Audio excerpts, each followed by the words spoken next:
Centuries back, in an age veiled by chaos and governed by the code of the warrior, lived a man who would become legend.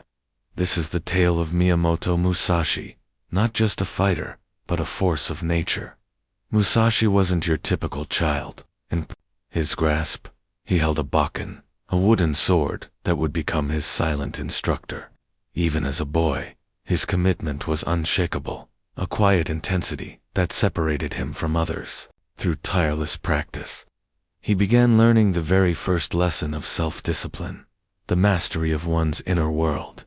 Musashi would go on to face countless duels, emerging victorious not only with brute strength, but with a mind sharpened like his blade. To him, each duel wasn't merely against an opponent, it was a test of inner will. As he grew older, Musashi saw his sword not simply as a weapon, but as a channel of insight. He came to understand that true self-discipline wasn't only about defeating enemies outside of us, it was about conquering the ones within. This deep understanding would lead him to write the Book of 5 Rings, a timeless guide to the disciplined path of the samurai. Even today, this work remains a beacon for those seeking clarity and control in their lives. But how did Musashi develop such unshakable self-discipline?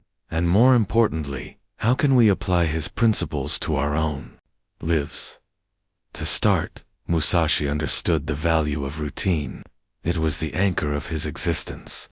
No matter the weather, he would train, write, and reflect.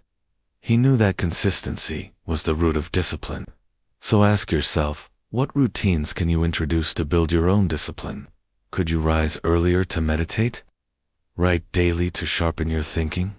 Next, Musashi abided by a powerful principle.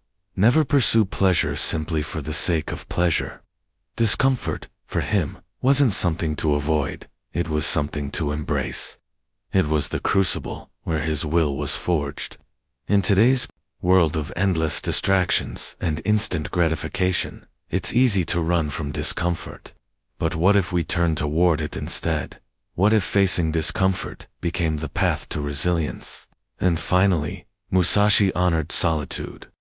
He believed it was in quiet moments alone that a person could confront their true self, strip away illusions, and see clearly. In our hyper-connected lives, solitude may feel alien, but by making space for it, we gain room to reflect, recalibrate, and realign with what truly matters. Musashi's path wasn't simple, and it certainly wasn't easy, but his way offers a road to something rare, mastery over the self. Though he lived in a different age, his lessons still echo loudly in ours. We have the power to bring Musashi's discipline into our modern lives. The path lies ahead of you.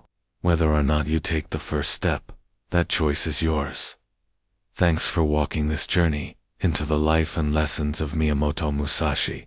If you found value in this story and want to discover more timeless wisdom from history's greatest minds, hit subscribe. And always remember, the road to self-mastery begins with a single deliberate step.